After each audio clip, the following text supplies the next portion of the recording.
Hello students, we are starting with the next lecture in the units and measurement, and we have come to the point which is last point in the syllabus 1.9, which is called as a significant figures.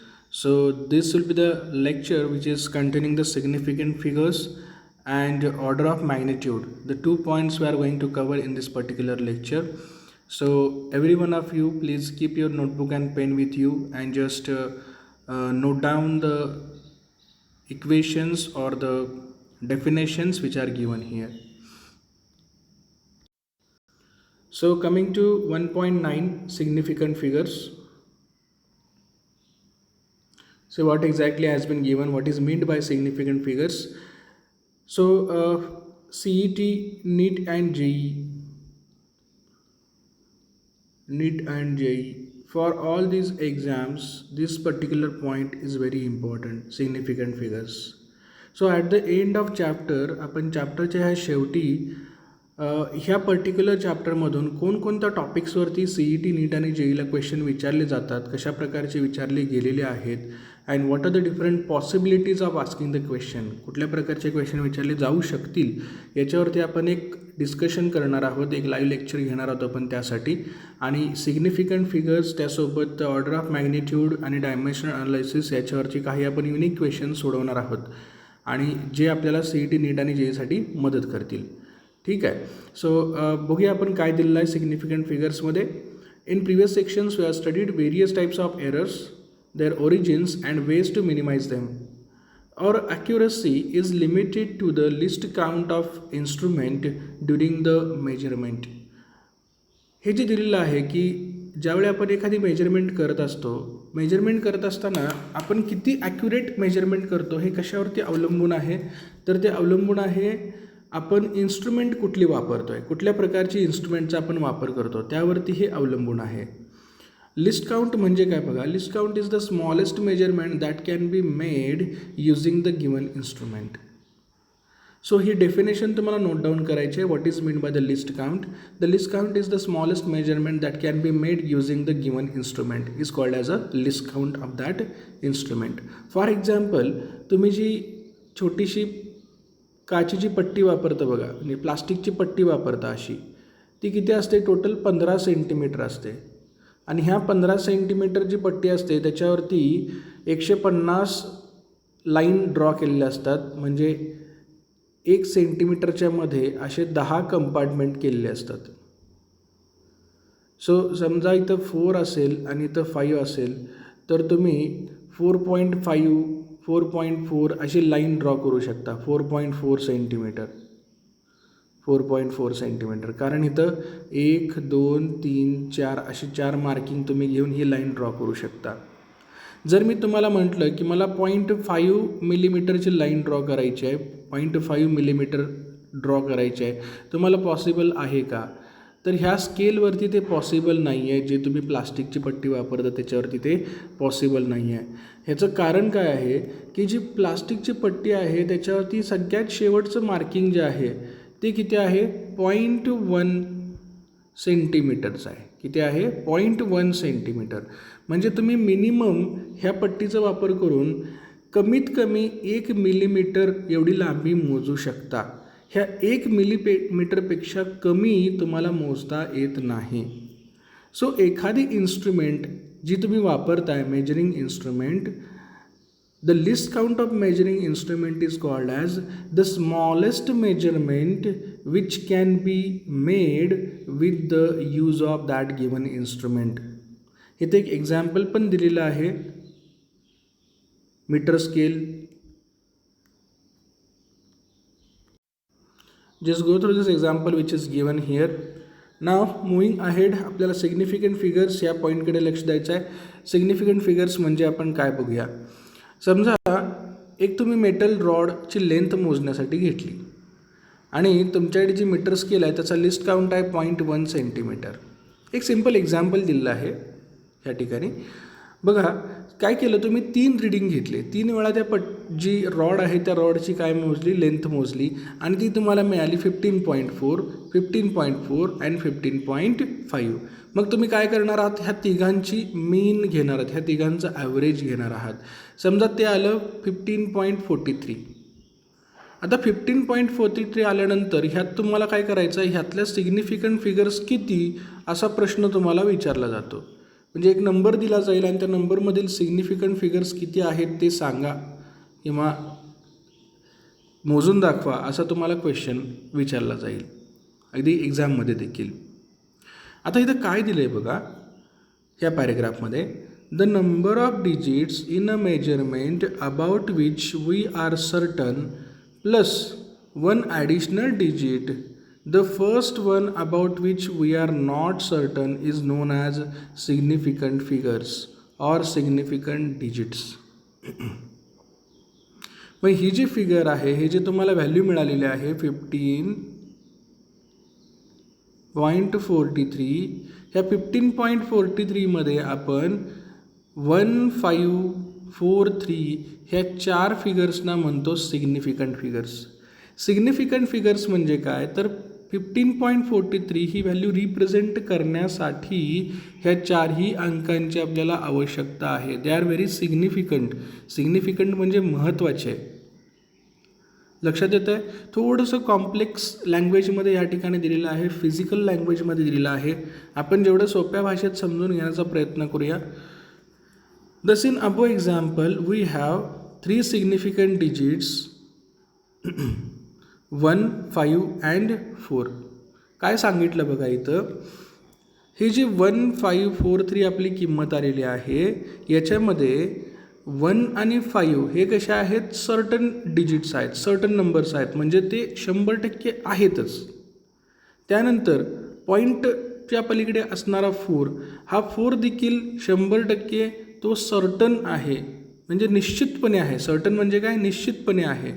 पण पलीकडे असणारा 0.03 याच्याबद्दल मात्र आपण सांगू शकत नाही, कारण आपल्या इन्स्ट्रुमेंटचा लिस्ट काउंट किती आहे, 0.1 आहे आणि इथली किंमत किती आहे, 0.03 आहे, जी 0.1पेक्षा खूप लहान आहे. मग ऑलरेडी आपली इन्स्ट्रुमेंट 0.1 पर्यंतच मोजू शकते, म्हणजे डेसिमल पॉईंटच्या पलीकडे फक्त एकच घर ही मोजू शकते. मग दुसऱ्या घरात आलेली फिगर आहे ती सर्टन असेल का, निश्चित असेल का, तर ती निश्चित नसणार आहे. लक्षात आलं तुमच्या. म्हणून आपण काय करतो आहे, ज्यावेळी तुम्हाला 15.43 हा विचारला की याच्यामध्ये सिग्निफिकंट फिगर्स किती आहेत, तर ज्यावेळी तुम्ही मीटर स्केलने लिस्ट काउंट घ्यायला लागला आहे त्यावेळेस त्या मीटर स्केलचा लिस्ट काउंट आहे 0.1, त्यामुळं डेसिमल पॉईंटच्या पलीकडे एकच घर तुमची सिग्निफिकंट फिगर असतील.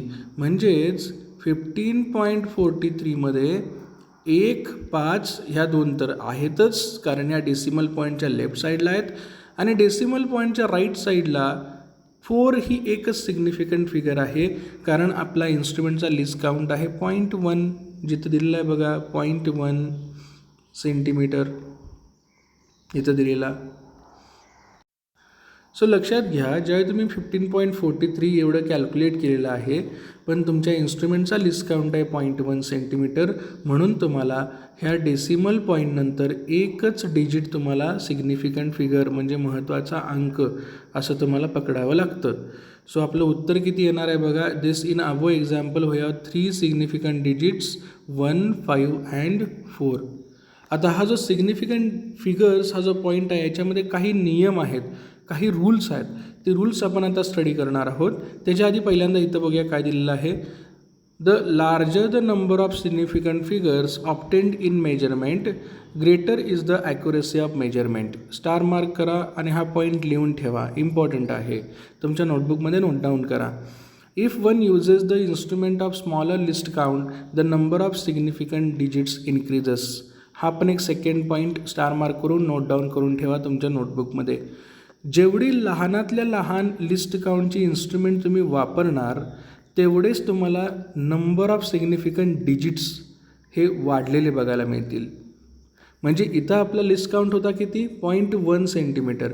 समजा ह्या इन्स्ट्रुमेंटचा लिस्ट काउंट आहे 0.01 सेंटीमीटर, तर या केसमध्ये काय होईल, 1543 हे 4ही पण सिग्निफिकंट फिगर्स होतील.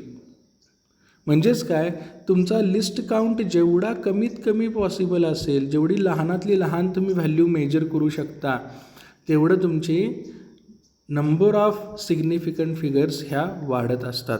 आता हे आपण नियम बघूया. नियम बघितल्यानंतर तुम्हाला अजून क्लिअर होईल की नेमकं हे काय आहे. So these are the rules which are given for determining the significant figures. So पहिला रूल काय सांगतोय बघा, ह्या पर्टिक्युलर पॉईंटवरती जे क्वेश्चन विचारले जातात, ह्या क्वेश्चनमध्ये काय दिलेलं असतं, तुम्हाला एक फिगर दिलेली असते कुठलीही. फॉर एक्झाम्पल समजा हे दिलेलं आहे 178.43 सेंटीमीटर क्यूब, एक व्हॉल्यूम आहे. ही तुम्हाला अंक दिलेला असेल एक्झाम्पलमध्ये आणि तुम्हाला विचारलं असेल की सांगा याच्यामध्ये नंबर ऑफ सिग्निफिकंट फिगर्स किती आहेत, आणि तुम्हाला खाली मग ऑप्शन दिलेले असतील. So this is the exactly question which is asked in to every exam. सो तुम्हाला ज्यावेळेस सिग्निफिकंट फिगर्स विचारल्या जात आहेत त्यावेळी बघा हे रूल्स आहेत वेगळ्या प्रकारचे. अजून काही रूल्स मी तुम्हाला देणार आहे, हे रूल्स तुम्हाला नोट डाऊन करायचे आहेत आणि हे रूल्स फॉलो करायचे आहेत. ठीक आहे, ह्याच्यावरती काही आपण छान एक्झाम्पल पण सोडून घेऊया आणि बघूया आपण काय आहे. बघा, all the non zero digits are significant. For example, if the volume of object is 178.43, there are 5 significant digits 17843. All non-zero digits are significant. हा पॉईंट तुम्हाला लक्षात ठेवायचा आहे. कुठली एखादी क्वांटिटी दिली समजा तुम्हाला, त्याच्यामध्ये जेवढ्या शून्यापेक्षा जास्त संख्या असतील त्या सगळ्या कोण असतात, सिग्निफिकंट डिजिट्स असतात. जसं की इथं 1 7 8 4 3 ह्या 5ही सिग्निफिकंट फिगर्स आहेत. सेकंड रूल काय सांगतो बघा, all the zeros between two non zero digits are significant. म्हणजे कुठल्याही शून्या व्यतिरिक्त असणाऱ्या कुठल्याही दोन संख्यांमध्ये, समजा ती एक्स अँड वाय असेल आणि याच्यामध्ये शून्य येतं आहे, तर हे शून्य सिग्निफिकंट आहे असं कन्सिडर केलं जातं. जसं की बघा इथं 165.0 दिलं आहे, मग इथं 5 पलीकडे डेसिमल आहे आणि 2च्या अलीकडे 0 आहे. म्हणजे 5 आणि 2 ह्या दोन नॉन झिरो नंबर्स आहेत आणि त्याच्यामध्ये कोण आला आहे, शून्य आला आहे. मग आपण किती मोजणार आता, 1 6 5 0 2 अशा ह्या 5 सिग्निफिकंट डिजिट्स याच्यामध्ये असतील. ठीक आहे.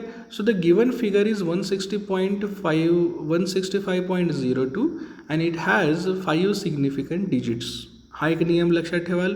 चला तिसरा नियम बघा आता काय दिला आहे, if the number is less than 1, जर एकपेक्षा लहान संख्या असेल म्हणजे 0.001 0.2453 0.64097 असे वेगळ्या प्रकारचे जर संख्या असतील ज्या एकापेक्षा कमी आहेत, the zero or zeros on the right side of decimal point and to the left side of the first non zero digits are not significant.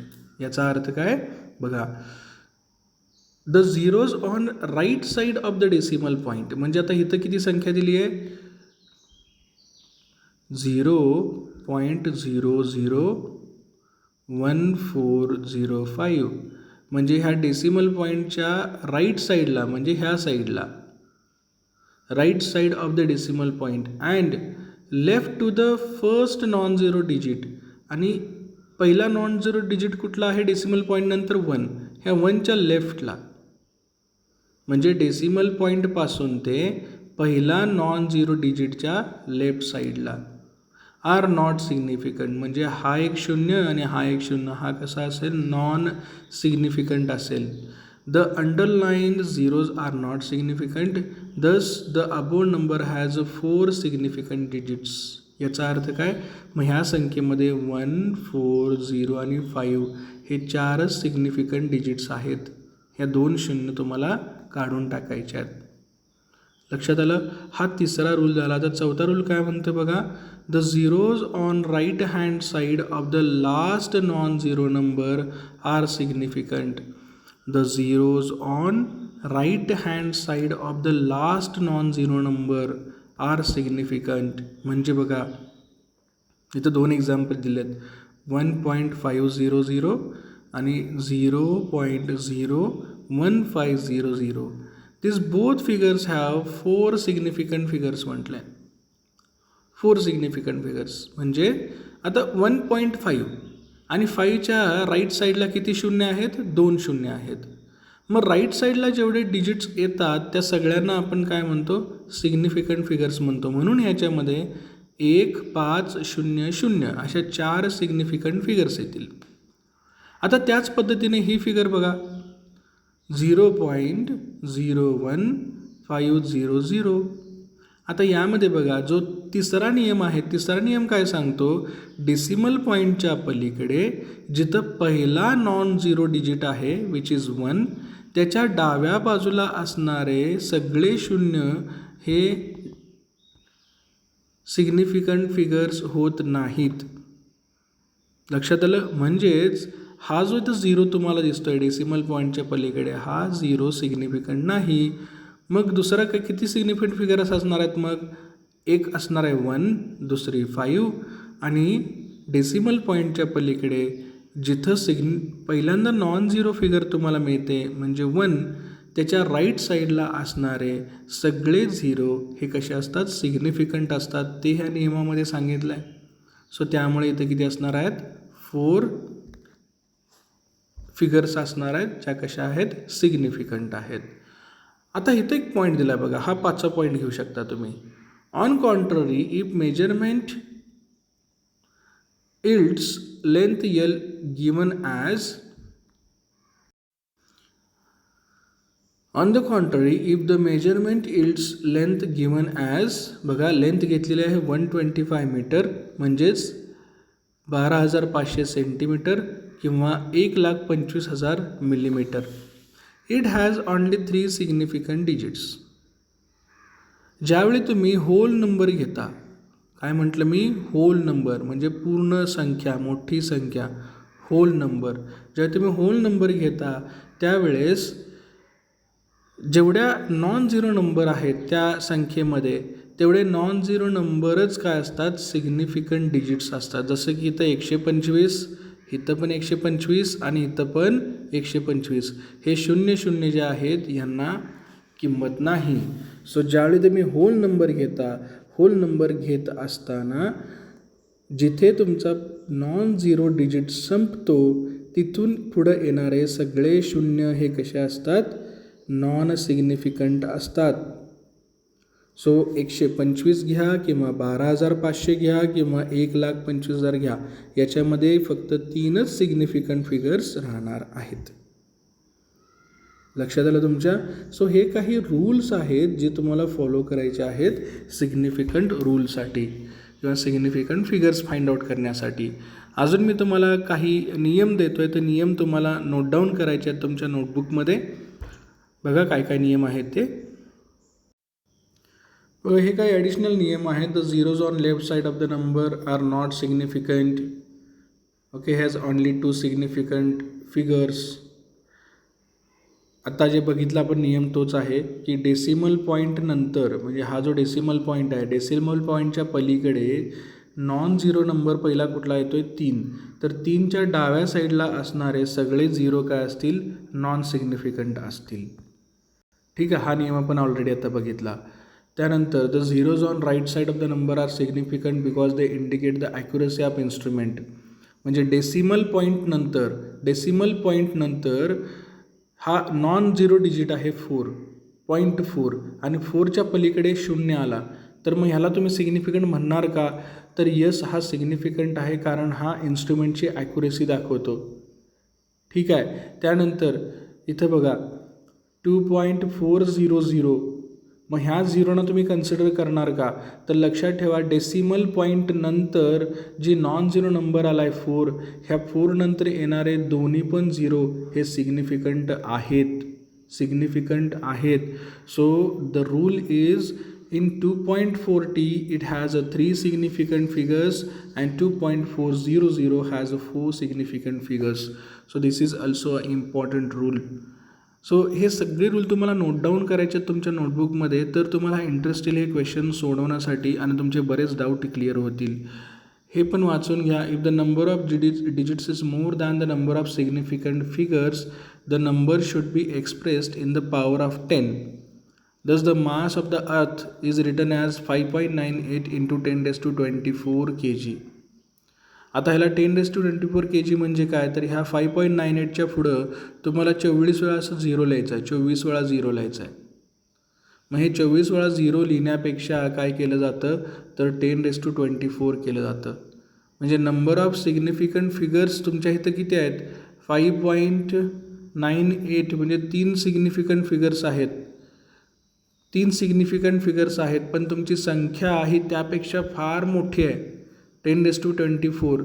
So अशा केसमध्ये आपण काय करतो तर सिग्निफिकंट फिगर्सला सोडून जर संख्या खूप मोठी असेल तर 10 त्याची पॉवर घेतो आणि अशा 3 ते 4 सिग्निफिकंट फिगर्स तिथं ठेवतो. नॉन झिरो डिजिट्स हे सिग्निफिकंट असतात. All the zeros between 2 non zero digits are significant. म्हणजे समजा संख्या आहे 404 तर 404मध्ये 1 2 3 हे तिन्ही डिजिट कसे असतील सिग्निफिकंट असतील. ठीक आहे, हा एक नियम, हा पण रूल वाचून घ्या. हे वाचायचं आहे, समजून घ्यायचं आहे आणि याच्यावरचे भरपूर एक्झाम्पल आपल्याला सॉल्व करायचे आहेत. त्यानंतर हे पण नियम आहेत पुढचे नियम, हे पुढचे नियम पण नोट डाऊन करा. The terminal or trailing zeros in number without decimal point are not significant. हा रूल आपण 5 नंबर रूल मी आता तुम्हाला सांगितला तोच आपण इथं बघितलेला आहे. सो आपल्या पुस्तकामध्ये दिलेले जे पॉईंट आहेत ते आणि मी जे तिथं तुम्हाला ते देतो आहे हे पॉईंट कम्पेअर करा. कुठला पॉईंट घेतलेला नाही आहे किंवा घेतलेला आहे अशा प्रकारे कंपॅरिझन करून तुमच्या नोटबुकमध्ये ह्याच्या नोट्स तयार करा.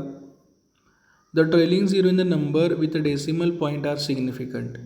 म्हणजे बघा 3.500 याच्यामध्ये 0.5 नंतर 00 आले म्हणून ह्या 4 सिग्निफिकंट फिगर्स आहेत. ठीक आहे, आता इथं या बरं 0.06900 यामध्ये सिग्निफिकंट फिगर्स किती बघा. आपला नियम मगाशी काय होता बघा, परत एकदा सांगतो तुम्हाला. डेसिमल पॉईंटच्या पलीकडे राईट साईडला जोपर्यंत पहिला नॉन झिरो डिजिट येत नाही तोपर्यंत असणारे सगळे शून्य हे कसे असतात नॉन सिग्निफिकंट. म्हणजे बघा 0.066 हा पहिला नॉन झिरो डिजिट आलेला आहे की नाही डेसिमल पॉईंट नंतर, बरोबर आहे. डेसिमल पॉईंट नंतर 6 हा आला, त्याच्या आधी एक शून्य आहे, हा एक 0 आहे. मग हा 0 सिग्निफिकंट असेल का नॉन सिग्निफिकंट असेल. सो नियमाप्रमाणे हा कसा असेल नॉन सिग्निफिकंट असेल. म्हणून नंबर ऑफ सिग्निफिकंट फिगर्स किती असतील 6900 म्हणजेच पुन्हा 4 सिग्निफिकंट फिगर्स असतील. ठीक आहे, हे सगळे नियम तुमच्या वहीमध्ये नोट डाऊन करून ठेवा, हे इम्पॉर्टंट आहेत. आता आपण काही एक्झाम्पल्स बघूया. सो आपले जे आता नियम आपण बघितले, जे रूल्स बघितले, तर रूल्सप्रमाणे आता हा तुम्हाला नंबर दिला आहे आणि इकडे नंबर ऑफ सिग्निफिकंट फिगर्स दिला आहे. इथं काय दिसतंय तुम्हाला 25.42 म्हणजेच काय सगळे डिजिट कसे आहेत नॉन झिरो आहेत. सो जेवढे नॉन झिरो डिजिट्स असतील ते सगळे सिग्निफिकंट असतात. सगळे नॉन झिरो फिगर्स, सगळे नॉन झिरो नंबर, शून्य सोडून सगळ्या संख्या ह्या सिग्निफिकंट फिगर्स असतात. मग तो डेसिमल संख्या असू दे किंवा पूर्णांक संख्या असू दे, होल नंबर असू दे किंवा डेसिमलमध्ये असू दे. सो 2 5 4 2 अशा किती असतील 4 सिग्निफिकंट फिगर्स असतील. त्यानंतर हा नंबर घ्या आता बघा 0.004567. मग नियम काय सांगतो डेसिमल पॉईंट नंतर उजव्या बाजूला जाताना ऑन द राईट साईड जो तुम्हाला फर्स्ट नॉन झिरो डिजिट येतो, फर्स्ट कोण आहे तर 4, फर्स्ट नॉन झिरो डिजिट याच्या अलीकडे असणारे सगळे शून्य हे नॉन सिग्निफिकंट आहेत. म्हणजेच काय 1 आणि 2 हे दोन्ही शून्य नॉन सिग्निफिकंट असतील, तर 4 5 6 आणि 7 हे 4 अंक असतील सिग्निफिकंट फिगर्स. आता इथं या तिसऱ्यामध्ये 35.320. आता ह्यात सिग्निफिकंट फिगर्स किती बघा 3 आणि 5 100% आहे, 3 आणि 2 हे पण असणार आहेत. मग ह्या शून्याच्या बाबतीत काय नियम लागू होतो डेसिमल पॉईंट नंतर नॉन झिरो जर फिगर असेल आणि त्याच्यानंतर कितीही शून्य येत असतील तर ते सगळे शून्य कसे असतात सिग्निफिकंट असतात. म्हणून इथं नियमाप्रमाणे काय होणार आहे हे सगळे सिग्निफिकंट असणार आहेत. So number of significant figures is 5. इथं काय घेतलं आहे बघा 4.56 × 10⁸. 10⁸ ला सोडून द्या it is raise to the power आहे. इथं फक्त या 4.56. 4.56मध्ये 456 हे किती आहेत? 3 नॉन झिरो डिजिट्स असल्यामुळं 3 सिग्निफिकंट फिगर्स आहेत. समजा ह्याच फिगरमध्ये मी असं घेतलं 4.560, तर आता किती असतील? इथं 4 सिग्निफिकंट फिगर असतील. अजून एक 0 वाढवला तर किती असतील? 5 सिग्निफिकंट फिगर्स असतील. यामध्ये बघा 1.609. आता हा जो 0 आला आहे हा 0 2 नॉन झिरो संख्यांच्या मध्ये आला आहे. 6 आणि 9 ह्या तर कशा आहेत? नॉन झिरो नंबर्स आहेत. ह्या दोघांच्या मध्ये 0 आला आहे म्हणून तो सिग्निफिकंट. सो 1609 अशा 4 सिग्निफिकंट फिगर्स असतील. ओके. त्यानंतर 91.000. आता सांगा याच्यामध्ये किती सिग्निफिकंट फिगर्स आहेत? 91 ह्या 2 झाल्या आणि डेसिमल पॉईंट नंतर येणारे सगळे शून्य हे इन्स्ट्रुमेंटची ॲक्युरसी सांगतात. सो त्यामुळे ह्या 3 0 पण कशा असतील? Significant. So the number is 5. लक्षात आलं सगळ्यांच्या? interesting and important point of the syllabus in this particular chapter, units and measurement. So you have to remember all these points. You have to solve these examples on your own. काही number अजून घेऊन बघा, ते solve करण्याचा प्रयत्न करा. मी पण तुम्हाला CET NEET JEE oriented question याच्यावरचे घेणारच आहे. ठीक आहे. This is all about the significant figures. हे जे एक्झाम्पल मी घेतलेले आहे ते सगळ्या टाईपचे रूल्स इथं फॉलो करतात म्हणून हे एवढेच एक्झाम्पल मी घेतो आहे. These are good and sufficient examples. अजून एक लास्ट पॉईंट आहे सिलेबसमध्ये, तो दिलेला आहे order of magnitude. Order of magnitude म्हणजे काय बघा. The order of magnitude of a physical quantity is defined as the value of its magnitude rounded off to the nearest integral of power of 10. Definition आहे, थोडंसं समजायला पटकन होणार नाही तुम्हाला. आपण एक्झाम्पलमधून बघूया आणि मग तुम्हाला मी क्लिअर करतो. एक्सप्लेनेशनमध्ये बघा काय दिलेलं आहे, खूप छान एक्झाम्पल दिलेलं आहे बघा. To find order of magnitude of a physical quantity, first express it in the form of P × 10⁻⁴. जसं की आपण लिहितो बघा 4 × 10⁻⁶. अशा प्रकारे कुठलीही फिजिकल क्वांटिटी आपण पहिल्यांदा अशा फॉर्ममध्ये लिहायची आहे, म्हणजे P × 10⁻³ where P is the number between 1 and 10. म्हणजे 1 ते 10 पर्यंतचा हा नंबर असणार आहे P म्हणजे. आणि Q काय असणार आहे? It is an integer, positive or negative. हे प्लस असेल किंवा मायनस पण असू शकतं, काही असू शकतं, प्लस किंवा मायनस. आता P इथं नियम काय आहे बघा ऑर्डर ऑफ मॅग्निट्यूडचा. जर P हा 5पेक्षा कमी असेल, P हा 5पेक्षा कमी असेल म्हणजे P × 10⁻³ आहे. जर P हा 5पेक्षा कमी असेल तर पॉवर ऑफ 10⁻² म्हणजे Q जे आहे will give the order of magnitude. And if P is greater than 5, add 1 to the power of 10 and get the order of magnitude. Order of magnitude म्हणजे मराठीमध्ये आपण जर समजून घेतलं तर एखादी वस्तू किती भव्य आहे की किती मोठी आहे किंवा किती छोटी आहे याला एका कंपॅरेटिव्ह फॉर्ममध्ये सांगणारी ही संख्या असते. ऑर्डर ऑफ मॅग्निट्यूड म्हणजे किती पटीनं मोठा आहे, किती पटीनं लहान आहे. हे जे पटीमध्ये आपण सांगतो हे सांगण्याचं काम यातून आपल्याला होत असतं ऑर्डर ऑफ मॅग्निट्यूडमधून. ठीक आहे. सो इथं आपण बघूया एक एक्झाम्पल दिलेलं आहे. स्पीड ऑफ लाईट किती असतं एअरमध्ये आपल्याला माहिती आहे 3 × 10⁸ मीटर/सेकंड. एवढं हे लाईटचं स्पीड आहे हवेमध्ये. मग आता इथं बघा 3 म्हणजेच काय आहे P. जर P <5 असेल, P <5 असेल तर ऑर्डर ऑफ मॅग्निट्यूड Q = असेल 8. काय म्हटलं बघा, ऑर्डर ऑफ मॅग्निट्यूड काढत असताना पहिल्यांदा आपल्याला ती संख्या कुठल्या फॉर्ममध्ये लिहायची आहे? P × 10⁻³ ह्या फॉर्ममध्ये लिहायची आहे. मग P लिहित असताना P जर <5 असेल तर क्यू इज इक्वल टू काय असेल, ऑर्डर ऑफ मॅग्निट्यूड असेल.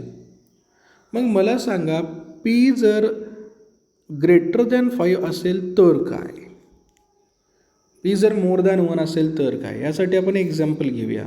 एक्झाम्पल तुम्ही नोट डाऊन करायचं आहे. एक्झाम्पल आहे, let us suppose the mass of electron.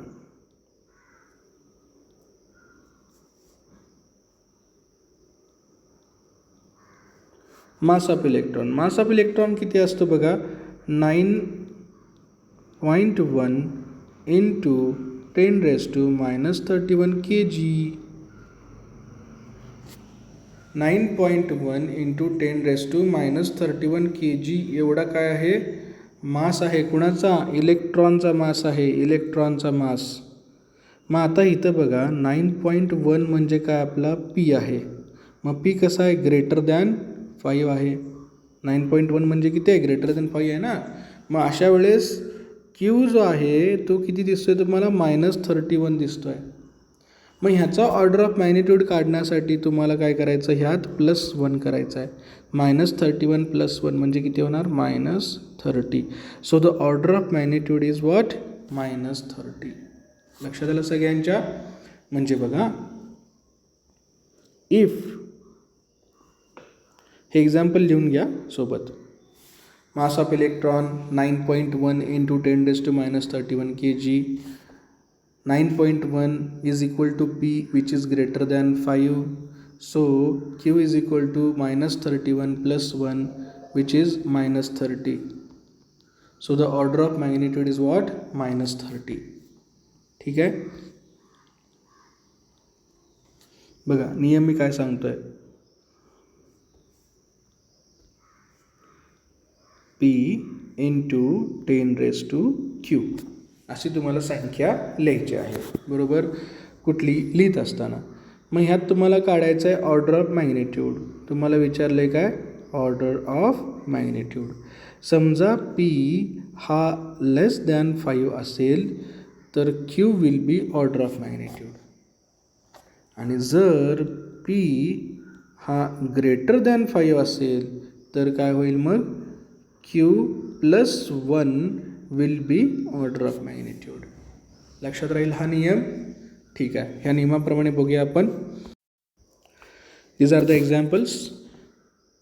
Radius of earth इथं घेतलेला आहे. रेडियस ऑफ अर्थ बघा, रेडियस ऑफ अर्थ किती असतो, 6400 इंटू 10⁻³ मीटर किंवा 6.4 इंटू 10⁻6 मीटर. आता इथं 6.4 म्हणजे आपला पी झाला आणि क्यू किती आहे, 6. मग 6.4 हा जर ग्रेटर दॅन 5 असेल तर ऑर्डर ऑफ मॅग्निट्यूड जी +6 आहे त्यामध्ये अजून एक ॲड करा म्हणजे +1. So it will be 10⁻7. So 10⁻7 is what, order of magnitude. बघा आता तुमच्या लक्षात येईल what is mean by order of magnitude. आता दुसरं घेऊया आपण. मास ऑफ अर्थ, पृथ्वीचं वजन आहे 5.98 इंटू 10⁻24 kg. 10⁻24 kg म्हणजे क्यूची किंमत किती आहे इथं, 24.